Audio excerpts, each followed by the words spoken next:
नमस्ते दोस्तों। अगर आप शेयर बाजार में ट्रेडिंग करते हैं, खासकर ऑप्शंस और फ्यूचर्स में, तो आपके लिए एक बड़ी खबर है। देश की सबसे बड़ी स्टॉक एक्सचेंज एनएसई और बीएसई ने अपनी वीकली एक्सपायरी के दिन बदल दिए हैं। यह बदलाव आपकी ट्रेडिंग रणनीति और कमाई पर सीधा असर डाल सकता है। तो आइए आसान भाषा में समझते हैं कि यह बदलाव क्या है, क्यों हुआ और इसका ट्रेडर्स और ब्रोकर्स पर क्या प्रभाव पड़ेगा। सबसे पहले बदलाव की बात। अब तक एनएसई यानी नेशनल स्टॉक एक्सचेंज की वीकली एक्सपायरी हर गुरुवार को होती थी, लेकिन अब यह मंगलवार को होगी। दूसरी ओर बीएसई यानी बॉम्बे स्टॉक एक्सचेंज की वीकली एक्सपायरी गुरुवार को होगी। यह बदलाव 1 सितंबर 2025 से लागू होगा। यह नियम सिर्फ इक्विटी डेरिवेटिव्स यानी ऑप्शंस और फ्यूचर्स पर लागू है।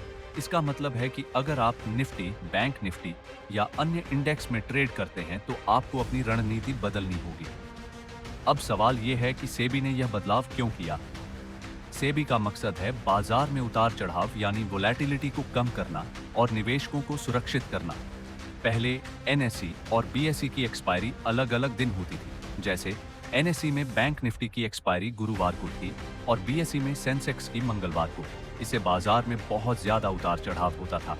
खासकर एक्सपायरी के दिन ऑप्शन ट्रेडर्स बड़े दांव लगाते थे, जिससे बाजार में अचानक तेजी या गिरावट आ जाती थी। सेबी के आंकड़ों के मुताबिक पिछले 3 साल में 99% रिटेल ट्रेडर्स ने एफएनओ, फ्यूचर्स और ऑप्शंस में नुकसान उठाया है। इसीलिए सेबी ने यह कदम उठाया ताकि बाजार को स्थिर और सुरक्षित बनाया जा सके।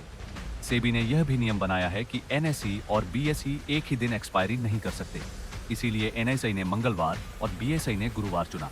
इससे दोनों एक्सचेंजों में एक रूपता आएगी और बाजार में भ्रम की स्थिति कम होगी। पहले एनएसई में 4 index Nifty, bank Nifty, fin Nifty और मिड कैप निफ्टी की वीकली एक्सपायरी होती थी, लेकिन अब सिर्फ निफ्टी 50 की वीकली एक्सपायरी होगी। इससे ट्रेडिंग वॉल्यूम कम हो सकता है। अब बात करते हैं कि इसका ट्रेडर्स पर क्या असर पड़ेगा। अगर आप एक्सपायरी के दिन शॉर्ट टर्म ट्रेडिंग करते हैं तो आपको अपनी रणनीति बदलनी होगी। अब मंगलवार को एनएसई की एक्सपायरी होगी तो आपको उसी हिसाब से प्लान करना होगा।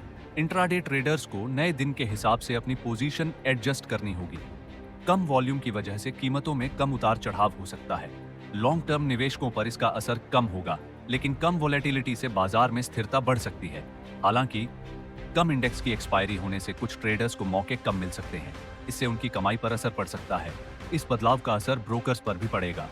जीरोधा के सीईओ नितिन कामठ ने कहा है कि कम इंडेक्स और कम वॉल्यूम की वजह से उनकी कंपनी का रेवेन्यू 30% से 50% तक गिर सकता है। दरअसल एंड ओ ट्रेडिंग से ब्रोकर्स को अच्छी कमाई होती है, लेकिन अब सिर्फ निफ्टी 50 की वीकली एक्सपायरी होने से ट्रेडिंग की मात्रा कम हो सकती है। इससे ब्रोकरेज कंपनियों को नुकसान हो सकता है। सेबी का फोकस अब डेरिवेटिव मार्केट को और पारदर्शी और सुरक्षित बनाने पर है। संभावना है कि आने वाले महीनों में सेबी और सख्त नियम लाए, जैसे कॉन्ट्रैक्ट साइज बढ़ाना या एक्सपायरी डे पर अतिरिक्त मार्जिन। यह सब निवेशकों को जोखिम से बचाने के लिए होगा।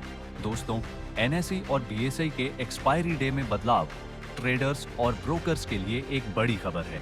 अगर आपको यह जानकारी पसंद आई तो इसे शेयर करें और कमेंट में बताएं कि आप इस बदलाव के लिए कैसे तैयारी कर रहे हैं।